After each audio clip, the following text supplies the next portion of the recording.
আমার ভালোবাসা দুষ্টু মিষ্টি বন্ধুরা, তোমরা সবাই কেমন আছো? আমি জানি তোমরা এই শীতে একটুও ভালো নেই।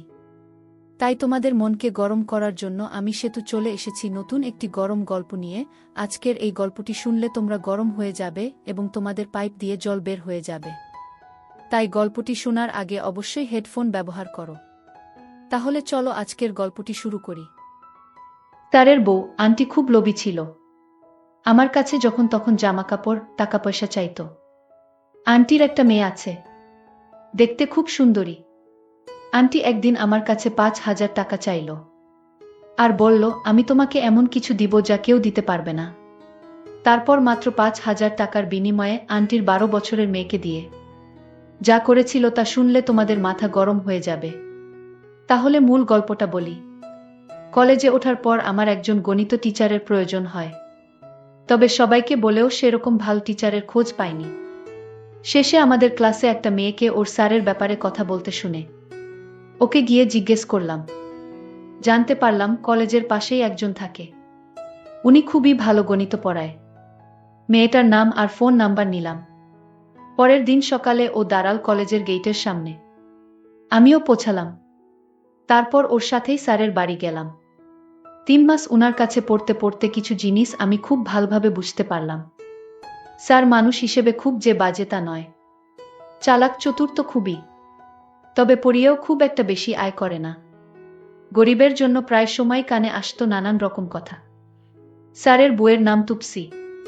স্যার আমাদের টিচার বলে আমরা সবাই তার বুকে অ্যান্টি বলেই ডাকতাম। এই সময়ের মধ্যে আরও একটা জিনিস আমি খুব ভালো লক্ষ্য করলাম, সেটা হলো অ্যান্টি স্যারকে নিয়ে অনেক অভাব বোধ করেন। সে তার বউ বাচ্চার সব চাহিদা পূরণ করতে পারে না, তবে উনাকে নিয়ে সেরকম ভাবে তখন কোনো কিছু ভাবিনি। আমার বাবার বেশ টাকা পয়সা থাকায় আমি সবসময় খুব ভালো জামা কাপড় পরে যেতাম। দামি বাইক কিনে দিয়েছিল বাবা, তাতে করে পড়তে যেতাম। তবে বাবার করা আদেশ ছিল আমি যেন বাইক নিয়ে কলেজে না যাই, আর তার সেই আদেশ আমি মেনে নিয়েছি। একটা জিনিস আমি লক্ষ্য করেছিলাম যে স্যারের মেয়ের আমার প্রতি একটা আলাদা নজর ছিল। সেটা ছিল শুধুমাত্র আমার ব্যবহার করা দামি জিনিসগুলোর জন্য। এরকম ভাবেই ঈদের সময় এসে গেল। সবাই নতুন জামা কাপড় কেনা নিয়ে আলোচনা শুরু করলাম। যেহেতু আমাদের কলেজের প্রথম বছর, আমরা একসাথে ঈদ করার প্ল্যান করলাম। আর আমার বাইক থাকায় আমার সহপাঠীরাও খুব ইচ্ছুক আমার সাথে বাইকে করে ঘুরে বেড়াতো। আমার কাছেও সেটা এক নতুন ব্যাপার। ঈদের প্রায় মাসখানেক আগের কথা, আমরা পড়াশোনা করে বের হতেই স্যার আমাকে বলেন।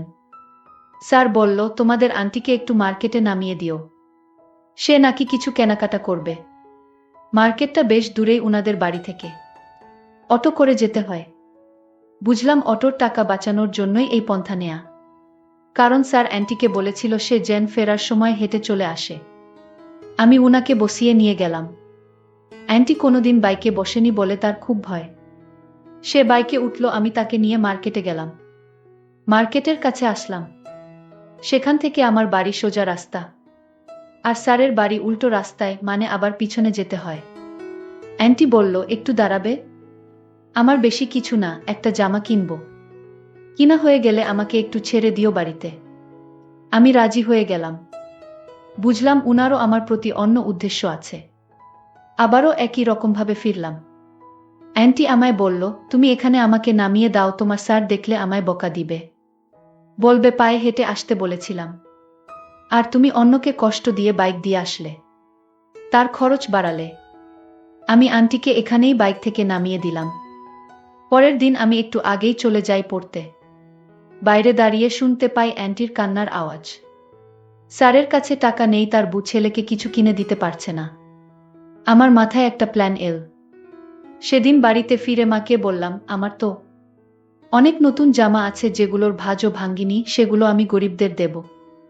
মা তো শুনেই লাফিয়ে উঠল ছেলের মুখে এই কথা শুনে। আমি বেছে বেছে আমার 4-5টা না পরা দামি শার্ট আর টি শার্ট নিলাম। ক্লাস শেষ করে সবাই চলে গেলেও আমি বাইরে বাজারের কাছে অপেক্ষা করতে লাগলাম, কারণ অ্যান্টি রোজ বাজার করতে আসতো।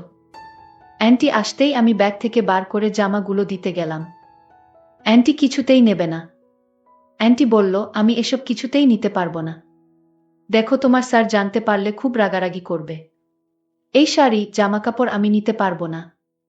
আমি অনেক অনুরোধ করার পরে উনি রাজি হল। অ্যান্টিক এখন দিও না, তুমি বরং দুপুর ৩টের সময় এসো। আমি বাড়ি ফিরে মাকে বলে তার একটা পুরনো দামি শাড়িও নিলাম। শাড়িগুলো মা একদিনও পরেনি। সেগুলো গিফট পেয়েছিল, তবে মা অত চকচকে শাড়ি পছন্দ করে না। আমি দুপুরে গেলাম। স্যার বাইরে গেছে কোনো কাজে, সন্ধে বেলা ফিরবে। মেয়ে স্কুলে। স্কুল শেষ হবে ৪টাতে।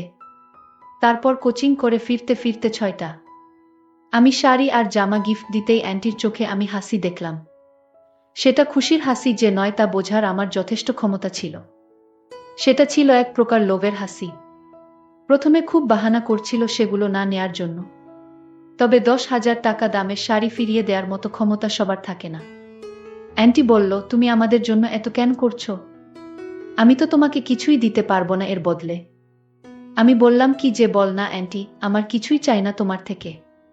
আন্টি বলল, না, এর বদলে আমার তোমাকে কিছু দেওয়া উচিত। আমি বললাম, না আন্টি, আমার কিছু লাগবে না। আমার যদি কোনো সময় কিছুর প্রয়োজন হয় তাহলে আমি চেয়ে নিব। আমি বললাম, আন্টি তোমার এই কাপড়গুলো পছন্দ তো? অ্যান্টি বলল, পছন্দ মানে ৭ জন্মেও তোমার স্যার আমাকে এসব দিতে পারবে না। আর তুমি আমাকে কত দামি জামা কাপড় দিলে। আমি বলেছিলাম এটা কিছু নয়, এরকম আরও দেব পরে। তবে আপাতত আর নেই। অ্যান্টি বলল, হ্যাঁ দিও। অ্যান্টি আমার চোখের দিকে এক অন্যরকম দৃষ্টিতে তাকিয়েছিল। তবে আমার সাহস হয়নি উনাকে কিছু বলার। আমি উঠে আসছিলাম।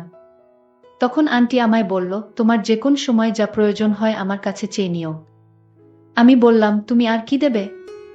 আমিই তো তোমাকে কত কিছু দিয়ে গেলাম। অ্যান্টি বলল, আমি তোমায় এমন কিছু দিব যা কেউ দিবে না। আমি বললাম, আন্টি কি এমন জিনিস আমায় দিবে যা কেউ দিবে না আমায়? আমি চলে এলাম।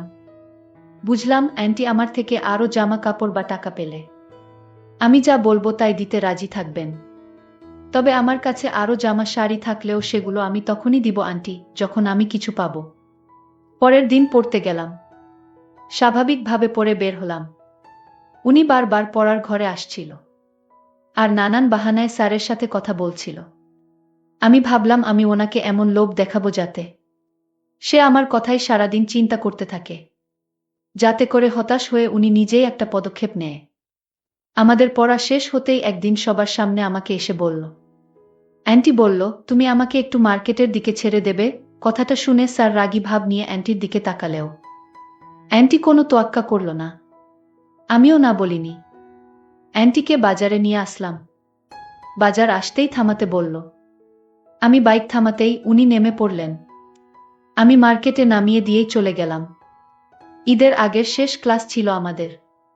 আমি যথারীতি আগে গিয়ে হাজির। স্যার তখন বাথরুমে। আন্টি আমায় বলল, তোমার ফোন নাম্বারটা দেবে? আমি দিলাম। তাড়াতাড়ি আমার ফোন নাম্বারটা নিয়ে চলে গেল। ঈদের ৩য় দিন বিকাল বেলায় আমি রেডি হচ্ছিলাম। ক্লাসের বন্ধুরা বেরাবো একসাথে। একটা অজানা নাম্বার থেকে ফোন এলো। আমি, হ্যালো, কে বলছেন? আমি তোমার আন্টি গু। আমি বললাম, হ্যাঁ অ্যান্টি বলেন।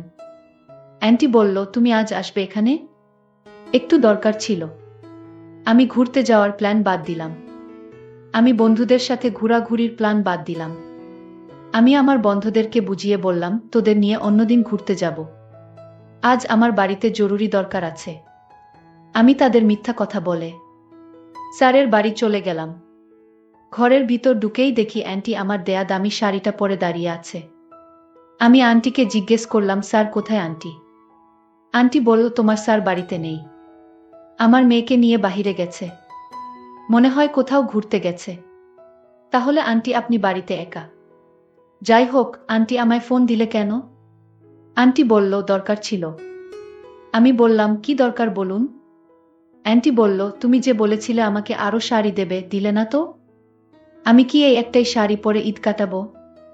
আমি বললাম, তুমিও তো বলেছিলে আমাকে এমন কিছু দেবে যা অন্য কেউ দিতে পারবে না, কিন্তু দাওনি তো। অ্যান্টি বলল, এই ব্যাপার বুঝি? আমি বললাম, হ্যাঁ তাই। আন্টি তখন আমায় বলল, আচ্ছা তুমি আমায় কিছু টাকা দিতে পারবে? আমি বললাম, কত টাকা? আন্টি বলল, আমার ৫,০০০ টাকা হলে হবে। পরে আবার দিয়ে দিব তোমায়। আমায় বিশ্বাস করে টাকাটা দাও। আমি বললাম, আন্টি আমি তোমায় টাকা দিব কিন্তু টাকা ফেরত নিতে পারবো না। যদি ফেরতের কথা বলেন তাহলে আমি টাকা দিতে পারবো না। আচ্ছা বাবা ঠিক আছে, আমি তোমাকে টাকা ফেরত দিব না। এখন খুশি? তাহলে 5,000 টাকা দাও। আমি আন্টিকে বললাম, আন্টি তুমি আমায় বলছিলে কি দিবে, যা অন্য কেউ দিতে পারবে না। তাহলে কি দিবে আমায়? আন্টি তখন বলল, তুমি আমায় আগে টাকা দাও, তারপর দেখো আমি তোমায় কি উপহার দেই। আমি আন্টির কথা শুনে আন্টিকে বললাম, তাহলে আপনি 30 মিনিট অপেক্ষা করুন, আমি আপনার জন্য বাড়ি থেকে টাকা নিয়ে আসছি। আন্টি বলল, ঠিক আছে, তুমি তাহলে বাড়ি থেকে টাকা নিয়ে এসো, আমি অপেক্ষায় আছি তোমার। আমি তখন বাইক দিয়ে আমার বাড়ির দিকে রওনা দিলাম। আমি ঘরে ঢুকে মাইনি ব্যাগ থেকে 5,000 টাকা নিয়ে আন্টির বাসায় চলে আসলাম। আজ আমি মনে মনে ভাবতে লাগলাম, দেখি আজ আন্টি আমায় কি দেয়। মনে মনে ভাবলাম টাকা দিব পরে, আগে দেখি আন্টি কি দেয়। আমি জানতাম আন্টি আমায় কি দিবে, কিন্তু আমি যা ভেবেছি তাই কি দিবে। যাই হোক, আমি আন্টিকে বললাম, আন্টি আমি টাকা নিয়ে আসলাম, এখন তুমি আমায় কি দিবে দাও। তুমি তো বললে আমি যা দিব তা কেউ দিতে পারবে না। তাহলে কি এমন জিনিস আন্টি বলুন। আন্টি তখন বলল, আমি যা দিতে চাই সেটা দিনের বেলা হয় না। আমি বললাম, কি এমন জিনিস দিবে তাও দিনে দেওয়া যাবে না। আমি আন্টিকে বললাম, আন্টি দিনে দেওয়া যাবে না। আন্টি বলল, না দিনে দেওয়ার নিয়ম নেই। আমি আন্টির মুখে এমন কথা শুনে অবাক হলাম। আমি তো চিন্তায় পড়ে গেলাম, দিনের বেলায় হবে না। আচ্ছা ঠিক আছে আন্টি, আপনি টাকাটা রাখুন, আপনার যখন সুবিধা হয় আপনি দিয়েন। আমি কিন্তু টাকার কথা বলছি না, আপনি আমায় কি জানি দিবেন রাতের বেলায়, আমি সেইটা নিতে চাই। তারপর আন্টি বলল, এখন তুমি বাড়ি যাও, সন্ধ্যায় আবার এসো, আজ আমাদের বাড়িতে তোমার থাকতে হবে, তাহলে আমি দিতে পারবো। আমি বললাম, কোন সমস্যা নাই আন্টি, আমি সন্ধ্যায় আসছি তোমাদের বাড়িতে। আমি যখন আন্টির বাড়ি থেকে বের হলাম, আন্টি তখন আমায় বলল, দাঁড়াও, আসার সময় বাজার থেকে বা ফার্মেসি থেকে 1 প্যাকেট ফুটকা নিয়ে এসো। আমি আন্টির কথা শুনে অবাক হয়ে গেলাম। আমি আন্টিকে বললাম, আন্টি ফুটকা দিয়ে কি হবে? আরে বোকা, তোমায় যা বলছি তা নিয়ে এসো। আমি বুঝেও না বুঝার ভান করলাম আন্টির সামনে। আমি তো আর এখন ছোট নয় যে বুঝি না, আমি সবই বুঝি। যাই হোক, আমার মনের ভিতর কেমন জানি ভয় ভয় করছে। আমি সন্ধ্যার আগে গোসল করে খেয়ে নিলাম, তারপর শরীরের পারফিউম দিলাম, তারপর ফুটকাটা নিয়ে আন্টির বাসায় চলে গেলাম। আমি আন্টির বাসায় ঢুকতেই আন্টি বলল, তুমি তো দেখি জামাই সেজে গেছো, বাহ আজ তোমাকে অনেক সুন্দর লাগছে। আমি আন্টিকে বললাম, কি যে বলেন। আন্টি বলল, এত লজ্জা কিসের, তুমি তো আমার ছেলের মতো। আমি আন্টির কথা শুনে ভাবলাম, কি বলে আন্টি এসব? তাহলে আমি যা ভেবেছি তা কি মিথ্যা হতে চলেছে নাকি? আমি তো কিছুই বুঝতে পারি না, দেখি কি হয়, আল্লাহ ভরসা। আন্টির একটা মেয়ে আছে, খুব সুন্দরী, এইবার ইন্টার সেকেন্ড ইয়ারে পড়ে। আমি আন্টিকে বললাম, আন্টি এই নাও, তুমি ফার্মেসি থেকে আনতে বলেছিলে, নিয়ে আসলাম। আমি আন্টিকে বললাম, আন্টি কি দিবে দাও। আন্টি বলল, এত পাগল হইছো কেন, রাত পোয়াতে তো অনেক বাকি। হঠাৎ দেখলাম স্যার তার নিজের মেয়েকে সাজিয়ে নিয়ে আসলো। আন্টি বলল, আমার মেয়েকে তোমার সাথে বিয়ে দিতে চাই। আমি জানি তুমি মনে মনে তাকে ভালোবাসতে, আর তাই আমি তোমার মতো ভালো ছেলে হাতছাড়া করতে চাই না। আমি আজ আমার মেয়েকে উপহার হিসেবে তোমাকে দিলাম, মানে তুমি রাজি থাকলে তাকে তোমার সাথে বিয়ে দিব। আমি মনে মনে যা চিন্তা করছিলাম, দর্শক বন্ধুরা তোমরা হয়তো বুঝতে পেরেছ, কিন্তু আমি যা চিন্তা করছি সব ভুল চিন্তা, সব আমার মনের ভুল ধারণা। যাই হোক, আমিও আন্টির কথায় রাজি হলাম, তাদের সম্মতিতে আমি তাকে বিয়ে করে ফেললাম। বন্ধুরা, আজকের গল্পটি কেমন লাগলো তা অবশ্যই কমেন্ট করে জানাতে ভুলবেন না। ধন্যবাদ।